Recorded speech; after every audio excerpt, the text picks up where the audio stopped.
Hello दोस्तों, a few minute series में आपका स्वागत है। आज हम डिस्कस करने जा रहे हैं मीडिएशन बिल 2021 को। ये बिल है, यानी कि अभी तक कानून बना नहीं है, एक्ट नहीं बना है। ये बिल राज्यसभा के अंदर इंट्रोड्यूस हुआ था 2021 में और इसको सीधा ही स्टैंडिंग कमेटी के पास भेज दिया गया था। रिसेंटली स्टैंडिंग कमेटी की रिपोर्ट आई है और इसी रिपोर्ट को हम आज आपके साथ डिस्कस करेंगे। हम ये भी जानेंगे कि मीडिएशन होता क्या है और उसकी क्या क्या ज़रूरत है भारत के कानून व्यवस्था के अंदर। शुरू करने से पहले आपको जस्ट एक इन्फॉर्मेशन दे देता हूं कि आप करंट अफेयर्स कोर्स यूपीएससी 2023 के लिए बिल्कुल easily 6 days a week seamless video lectures, comprehensive prelims और मेंस एनालिसिस के साथ साथ subject wise topic wise discussion के साथ देख सकते हैं हमारे चैनल पे, और साथ ही साथ उसे सब्सक्राइब कर सकते हैं हमारी दिए गए नंबर्स पे जाके। तो subject wise topic wise discussion किया जाएगा, डेली पीडीएफ मिलेगी आपको, मंथली कंपाइलेशंस के साथ भी मिलेंगी and finally relevant previous year questions भी डिस्कस किए जाएंगे। अलॉन्ग विद दैट आप हमारे ऑफलाइन बैच का भी लुत्फ उठा सकते हैं। हमारा first offline batch sleepy classes का स्टार्ट होने वाला है 25 जुलाई से और उसके लिए रजिस्ट्रेशंस अभी भी ओपन है। लिमिटेड सीट्स अवेलेबल हैं, लिमिटेड सीट्स हमने रखनी है एंड आपको उस बैच के अंदर ये सारी सुविधाएं मिलेंगी जो आपको ऑनलाइन में मिल रही थी और उससे कई ज़्यादा कनेक्ट और मेंटोरशिप आपको मिलेगी with the help of our faculty as well. तो आप उसके लिए बिल्कुल एनरोल कर सकते हैं। साथ ही साथ ऑनलाइन लाइव क्लासेस भी वहाँ से आप एनरोल कर सकते हैं। अगर आप if you can not be physically present in Chandigarh और Mohali, you can enrol in the online lectures also, और आपको बिल्कुल उसी तरीके की डिटेल्स यहाँ पे मौजूद हैं जो आपको मिलेंगी। चलिए टॉपिक की तरफ चलते हैं। टॉपिक क्या है? Sushil Modi led parliamentary panel submits report on mediation bill. देखिए, parliamentary standing committee on personal public grievances law and justice, there are 24 departmental related standing committees in the parliament. 16 out of these work under Lok Sabha and 8 out of these work under Rajya Sabha. इन committees का में से एक committee है parliamentary standing committee on personal public grievances law and justice, जिसके chairman थे BJP के MP Sushil Kumar Modi साहब। इन्होंने अपनी एक रिपोर्ट दी है जो मीडिएशन बिल के रिगार्डिंग है। अब मीडिएशन होता क्या है और मीडिएशन बिल क्या होता है, इसके बारे में जानते हैं।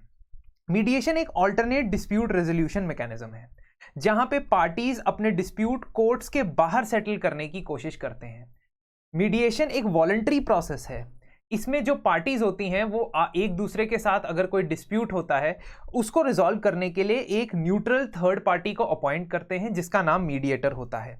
अब कई बार ये अपॉइंटमेंट दो पार्टीज यानी दो पार्टी ए पार्टी बी, पार्टी मतलब वो एंजॉय वाली पार्टी नहीं, पार्टी मतलब कि दो पक्ष जो होते हैं किसी डिस्प्यूट के अंदर, चाहे वो लैंड रिलेटेड डिस्प्यूट हो, कॉन्ट्रैक्ट रिलेटेड डिस्प्यूट हो, कोई भी डिस्प्यूट हो, तो उनके बीच में जब रेजोल्यूशन करवाना होता है डिस्प्यूट का, तो उसमें से एक तरीका होता है मीडिएशन का। फॉर एग्जांपल, आपने सुना होगा कि भारत को कहा गया था डोनाल्ड ट्रंप के द्वारा कि जी हम आपके और पाकिस्तान के बीच में कश्मीर इशू को लेकर मीडिएट करेंगे। तो इसी मीडिएशन का हम जिक्र यहाँ पे देख रहे हैं। मीडिएटर जो सोल्यूशन निकाल के देता है किसी भी डिस्प्यूट का, वो सोल्यूशन बाइंडिंग नहीं होता है, ये बात आपने ध्यान रखनी है। तो मीडिएशन एक तरह से काफी इनफॉर्मल मैकेनिज्म है डिस्प्यूट रिजॉल्व करने का, लेकिन वो दोनों पक्ष के पहलुओं को समझ के उनके पॉइंट्स को अंडरस्टैंड करके एक बीच का रास्ता निकालने की कोशिश करता है। यही मीडिएशन की खासियत है। The mediation process depends on the choice of parties, so there are no binding rules of procedure। मतलब इवन जो प्रोसेस, जिस प्रोसेस से आपने मीडिएशन करनी है, वो किसी लीगल प्रोसेस की तरह नहीं चलता है या कोर्ट की प्रोसीडिंग्स की तरह नहीं चलता है जिसमें सब कुछ according to rules and regulation हो। काफी फ्लेक्सिबिलिटी रहती है इसमें। तो क्योंकि ये वॉलंटरी है, ये नॉन एडवर्सेरियल है। नॉन एडवर्सेरियल का मतलब है कि जब किसी और केसेस को, कोर्ट के केसेस में, अदालतों के केसेस आप देखते हो, तो उनमें कोई आरोपी होता है और उसको किसी को अपने आप को डिफेंड करना होता है। तो the prosecution is going to attack you and you as a defendant are going to defend yourself. यहां पे अटैक डिफेंस नहीं चलेगा, यहां पे दोनों को बीच का रास्ता निकालना है। तो मीडिएशन का पर्पस हम समझ रहे हैं। और मीडिएशन के अलावा एडीआर या अल्टरनेट डिस्प्यूट रेजोल्यूशन के और भी तौर तरीके होते हैं दोस्तों। नेगोशिएशन मतलब तोल मोल है ना, तोल भाव करना, ये देखना कि हाँ अगर कोई कॉन्ट्रैक्ट में कोई कहीं जगह पे वायलेशन हो रही है तो दो पार्टीज आपस में ही उसको रिजॉल्व कर ले, दैट इज कॉल्ड नेगोशिएशन, इसमें थर्ड पार्टी के पास जाते ही नहीं है। फिर अगर थर्ड पार्टी के पास जाते हैं उसको कहते हैं मीडिएशन। ये भी बड़ा ही इनफॉर्मल और फ्लेक्सिबल तरीका है किसी भी डिस्प्यूट को रिजॉल्व करने का। एक तरीका है कोलैबोरेटिव लॉ, यानी both parties are represented by collaborative attorney and both parties agree not to litigate. ये सारे के पांचों चीजें आउट ऑफ कोर्ट सेटलमेंट है, यानी कि जुडिशियल सिस्टम से बाहर रह के जो सेटलमेंट होता है उसका एक एग्जाम्पल है। फिर आता है आपका कंसिलिएशन। ये मैं यहां इसलिए घूम गया क्योंकि conciliation is a bit less formal than arbitration. तो कंसिलिएशन में क्या होता है, एक न्यूट्रल थर्ड पार्टी को अपॉइंट किया जाता है और वो थोड़ा बहुत फॉर्मल सेटिंग के हिसाब से, फॉर्मल रूल्स रेगुलेशंस के हिसाब से आपके डिस्प्यूट को रिजॉल्व करने की कोशिश करता है। कंसिलिएशन में भी जो अवार्ड यानी कि जो फाइनल आउटकम परिणाम बताया जाता है कंसिलिएटर द्वारा, वो भी बाइंडिंग नहीं होता है पार्टीज के ऊपर, यानी कि जरूरी नहीं कि उनको मानना ही मानना है। फाइनली आर्बिट्रेशन होती है एक चीज, पांचवी, alternate dispute resolution. A neutral arbitrator renders a decision which is called an award. और यहां पे जो प्रोसीडिंग्स होती है वो एक सिविल कोर्ट की तरह होती है, एक तरह से almost just like a civil court, जहां पे प्रूफ दिए जाते हैं, एविडेंस दिए जाते हैं, विटनेसेस होते हैं। और आर्बिट्रेशन का जो नतीजा होता है ना, वो बाइंडिंग होता है दोनों पार्टीज के ऊपर। मोस्ट सिचुएशंस के अंदर वो बाइंडिंग होता है। दैट मीन्स जो फैसला सुना दिया वो एक जज के फैसले की तरह होता है।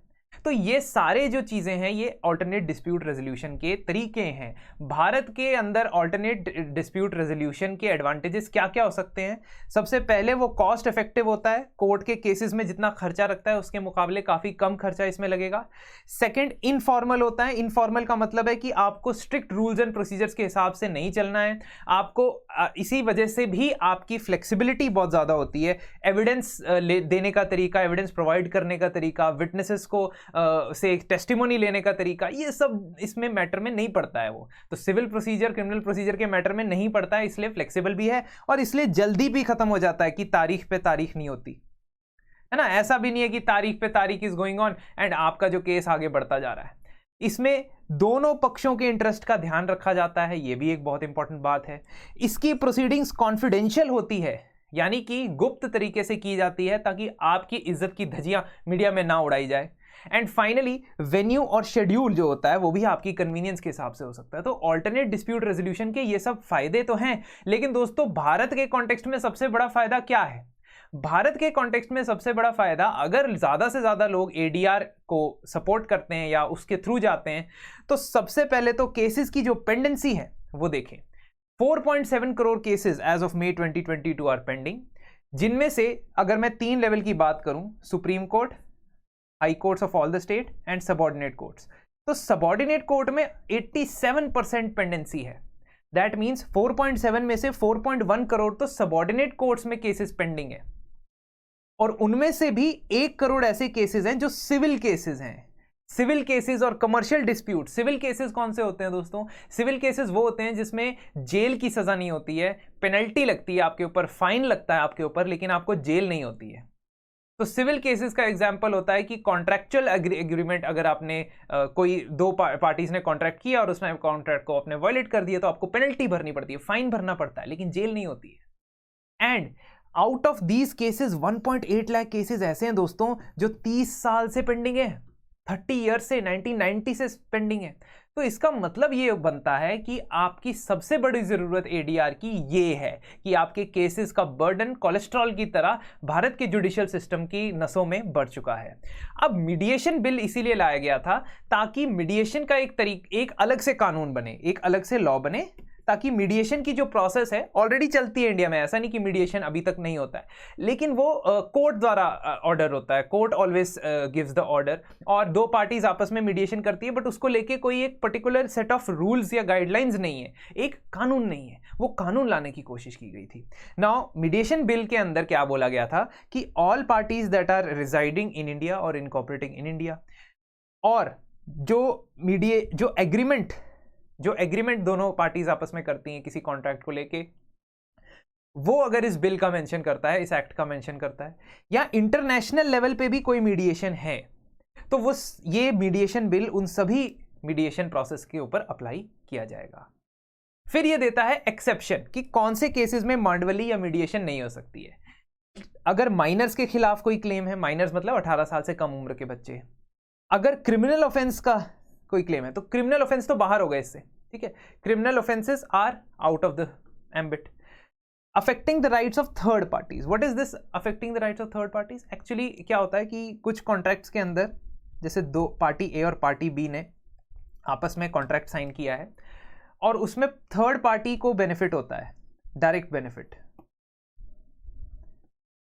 फॉर एग्जाम्पल पार्टी ए और पार्टी बी ने आपस में कॉन्ट्रैक्ट साइन किया, ठीक है, और पार्टी ए ने पार्टी बी को कहा कि थर्ड पार्टी यानी पार्टी सी को तुमने कुछ मटेरियल प्रोवाइड करना है, कोई भी material XYZ supply of goods करनी है, उसके लिए मैं तुमको पैसे दूंगा। तो ये जो ए और बी के बीच का कॉन्ट्रैक्ट है, अगर इसमें कोई डिस्प्यूट होता है तो सिर्फ ए और बी इस मीडिएशन के लिए नहीं जा सकते, है ना, बिकॉज सी भी इसका बेनिफिशियरी है। तो ये थर्ड पार्टीज के राइट्स को अफेक्ट करता है, ये वाला मीडिएशन लॉ उसके अंदर अप्लाई नहीं होगा। खैर इतना टेक्निकल आपसे पूछते नहीं है, फिर भी आपको बता दिया है। रिलेशन टू द लेवी और कलेक्शन ऑफ टैक्सेस, तो ये सबसे बड़ी प्रॉब्लम दिखाई दे रही है जिसको पार्लियामेंट्री कमेटी ने भी हाईलाइट किया है कि टैक्सेस से रिलेटेड जो मैटर्स होंगे, ठीक है, टैक्स कलेक्शन से रिलेटेड जो मैटर्स होंगे या टैक्स की एप्लीकेशन से रिलेटेड जो डिस्प्यूट होगा ना, वो मीडिएशन बिल के अंदर नहीं आएगा। अब ये मीडिएशन बिल कहता है कि किसी भी कमर्शियल डिस्प्यूट के अंदर आपको अदालत के पास जाने से पहले हमेशा एक प्री लिटिगेशन मीडिएशन करना ही पड़ेगा। प्री लिटिगेशन मीडिएशन होता है कि कोर्ट के पास जाने, कमर्शियल कोर्ट के पास जाने से पहले आपको आउट ऑफ कोर्ट सेटलमेंट की प्रोसेस करनी ही करनी है। Person must try to settle dispute in the mediation. और बाद में भी मान लीजिए आपका मीडिएशन से काम नहीं बना, आप कोर्ट चले गए, कोर्ट भी आपको ऑर्डर कर सकता है कि दोबारा आप मीडिएशन के अंदर चले जाइए। प्रोसेस जो होगा मीडिएशन का वो कॉन्फिडेंशियल होगा, पहले भी हमने डिस्कस किया। 2 सेशन तो पक्के लगाने हैं, मतलब 2 मीटिंग 2 सीटिंग तो देनी है आपने मीडिएशन की। हाँ, 2 सेशन के बाद आप वहां से पुल आउट कर सकते हैं, विड्रॉ कर सकते हैं कि जी मैंने नहीं आगे आना है और मीडिएशन नहीं करनी है ना, बात नहीं बन रही। इधर डेडलाइन दे दी गई है कि 180 दिनों में मीडिएशन का फाइनल आउटकम आ जाना चाहिए, और अगर फाइनल एक्सटेंशन देना है तो वो भी 180 दिन, means total 360 days, almost 1 year is the cut off limit कि जिसके अंदर मीडिएशन की प्रोसेस खत्म होनी चाहिए। मीडिएटर्स के बारे में ये बिल कहता है कि mediators will only assist the parties and not impose the settlement. मैंने आपको पहले भी बताया था, मीडिएशन का जो आउटकम होता है वो कंपल्सरली बाइंडिंग नहीं होता है। कोई भी कंफ्लिक्ट ऑफ इंटरेस्ट हो पार्टीज के मीडिएटर का, इस केस से मान लीजिए कंपनी ए और कंपनी बी के बीच में कॉन्फ्लिक्ट है और मीडिएटर जो है वो कंपनी ए का 25% शेयर होल्डर है, तो कॉन्फ्लिक्ट ऑफ इंटरेस्ट हो गया, वो उसे पहले ही डिक्लेयर करना पड़ेगा। मीडिएटर को पार्टीज खुद भी अपॉइंट कर सकती हैं या मीडिएशन सर्विस प्रोवाइडर्स जो होते हैं, जो रजिस्टर किए जाएंगे आगे मीडिएशन काउंसिल ऑफ इंडिया के साथ, वो भी प्रोवाइड कर सकते हैं। तो सेंट्रल गवर्नमेंट यहां पे एक संस्था बनाएगी, एक स्टैट्यूटरी बॉडी बनाएगी जिसका नाम होगा MCI, medical council of India नहीं, mediation council of India. Mediation council of India में 7 लोग होंगे थी, एक chairperson, 2 full time members, 3 ex officio यानी कि कुछ डिपार्टमेंट्स के सेक्रेटरीज रहेंगे ये, and 1 part-time member, and all will be appointed by the central government. तो टोटल 7 मेंबर होंगे, chairperson plus 2 full-time members plus 3 ex officio members plus 1 part-time member, ठीक है। तो 1 + 3 4 + 2 6 + 1 7। मीडिएशन काउंसिल ऑफ इंडिया ये registration करेगी mediators की, और mediation service providers institutes जो ट्रेनिंग देते हैं, रिकॉग्निशन देते हैं, सर्टिफिकेट देते हैं कि तू भाई मीडिएटर बन सकता है, इसका सर्टिफिकेट देते हैं, उनको रेगुलेट करेगी mediation council of India. Community mediation का भी इसमें मेंशन है कि लोकल लेवल पे जो डिस्प्यूट्स होते हैं, है ना, लैंड को लेके, है ना, या लोकल छोटे मोटे डिस्प्यूट्स जो लैंड, वाटर, है ना, इलेक्ट्रिसिटी, पोल है, खंबा है, प्रॉपर्टी है, ये वाले डिस्प्यूट जो है ना, ये लोकल लेवल पे कम्युनिटी मीडिएशन से भी रिजॉल्व होने चाहिए। तो आपको रेजिडेंट वेलफेयर एसोसिएशंस द्वारा डिस्प्यूट रेजोल्यूशन कमिटीज या मीडिएशन कमिटीज बनाने का अधिकार इस एक्ट के अंदर से आता है। कुछ चीज़ों पे ये बिल जो है नहीं लगने वाला है। For example, legal services authorities act के अंदर लोक अदालत बनाई जाती है, तो लोक अदालत का काम अपना चलता रहेगा, वो भी एक ऑल्टरनेट डिस्प्यूट रेजोल्यूशन मैकेनिज्म है, और उसके बारे में हम हो सके तो किसी और फ्यू मिनट्स में डिस्कस करेंगे।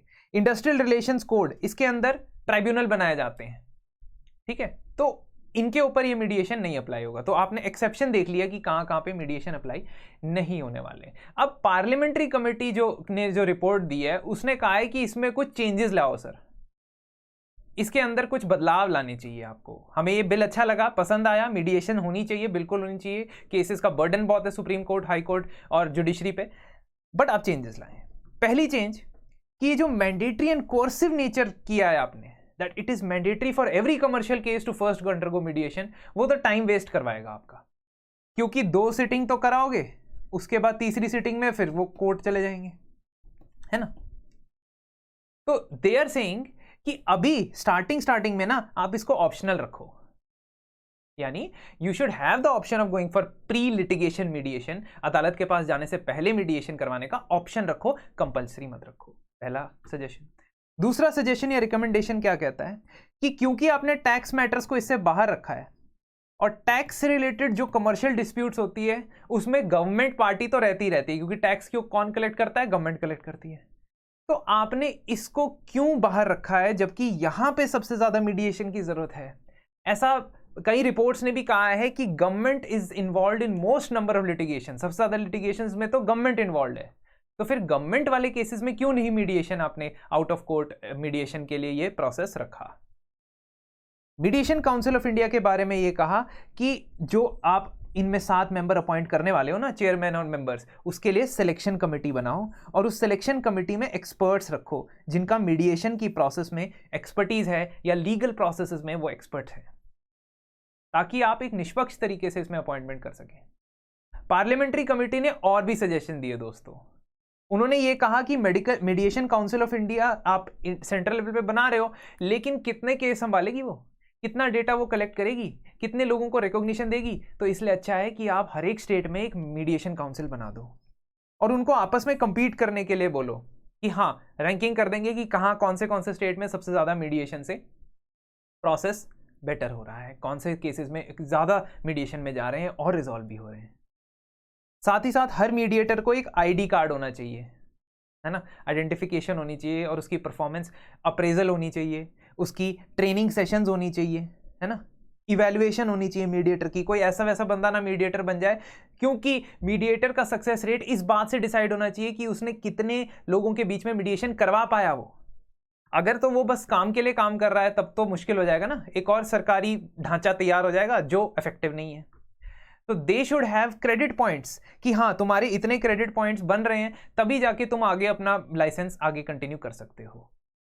फिर उन्होंने ये कहा कि जो तुमने टाइम लिमिट रखी है 180 डेज प्लस 180 डेज, इसको तुम कम करो भाई, 150 दिनों में खत्म करो, फायदा क्या है फिर, है ना। You should try to restrict the mediation process to 150 days, क्योंकि उसके बाद फिर कोर्ट भी जा सकते हो।